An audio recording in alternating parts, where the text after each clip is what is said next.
एक ही घड़ी मुहूर्त में जन्म लेने पर भी सबके कर्म और भाग्य अलग अलग क्यों?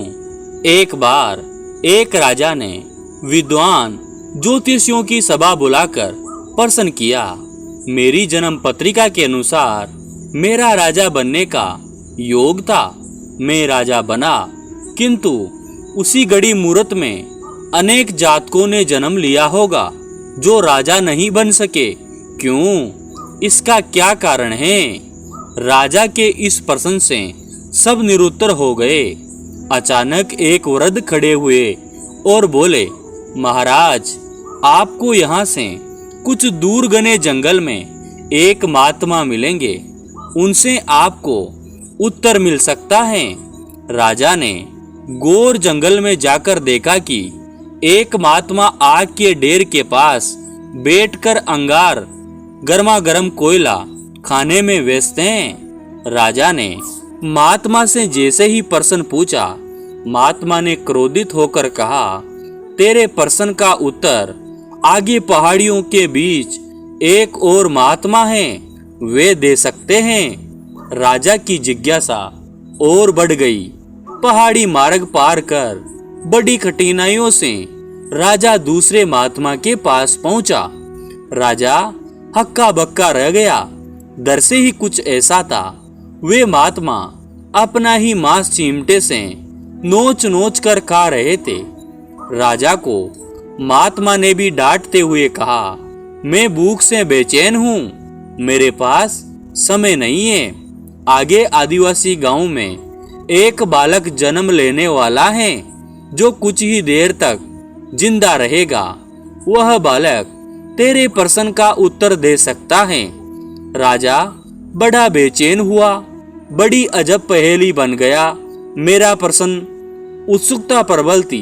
राजा पुनः कठिन मार्ग पार कर उस गांव में पहुंचा। गांव में उस दंपति के घर पहुंचकर सारी बात कही। जैसे ही बच्चा पैदा हुआ, दंपति ने नाल सहित बालक राजा के सम्मुख उपस्थित किया।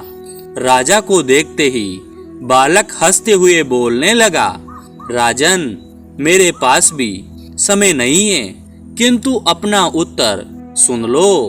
तुम में और दोनों महात्मा 7 जन्म पहले चारों भाई राजकुमार थे। एक बार शिकार खेलते खेलते हम जंगल में 3 दिन तक भूखे प्यासे भटकते रहे। अचानक हम चारों भाइयों को आटे की एक पोटली मिली। हमने उसकी 4 बाटी सेकी। अपनी अपनी बाटी लेकर खाने बैठे ही थे कि भूख प्यास से तड़पते हुए एक महात्मा वहां आ गए।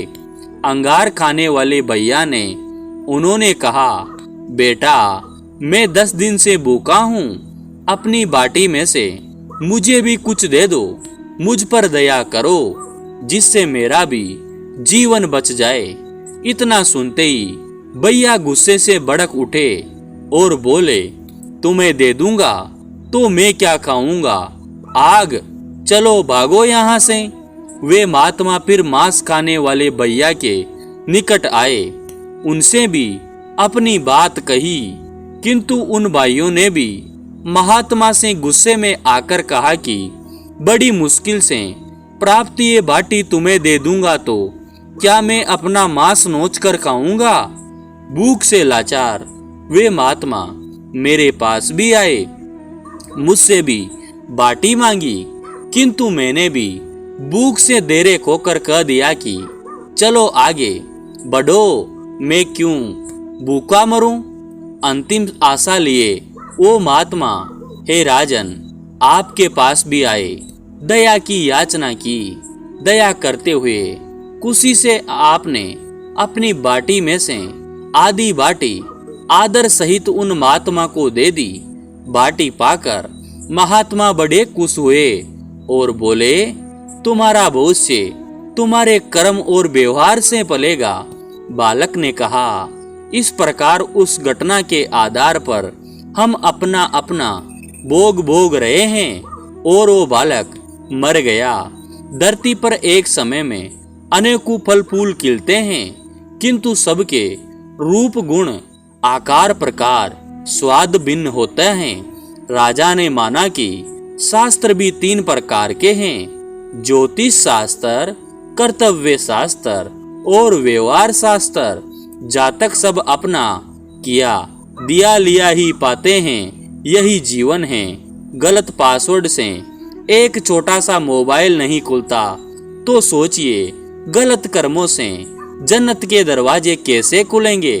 दोस्तों, आपको ये कहानी बहुत ही सुंदर लगी होगी। अगर अच्छी लगी तो हमारे YouTube चैनल को सब्सक्राइब जरूर कीजिए और ज़्यादा से ज़्यादा शेयर कीजिए। जय जय श्री राधे।